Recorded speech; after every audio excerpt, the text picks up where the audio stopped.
Ha? Kamusta ako sa'yo? Nag-aalala ako sa'yo. Mami, Ako mag-aalala sa akin.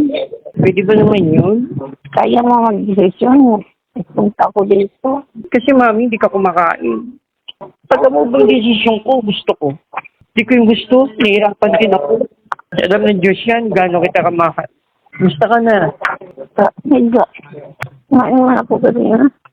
Yun lang naman mami ang gusto ko. Kumakain ka, minom ka ng gamot. Alam mo, nahihirapan din ako. Ayoko may mangyaring hindi maganda sa iyo. Ayoko matulad ka sa mama mo.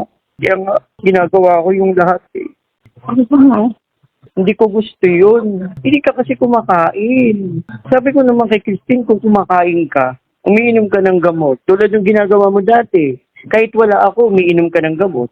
Okay, sige lang. Okay lang ko. Okay ba yan? Ang pet-pet mo na? Kaya ko eh.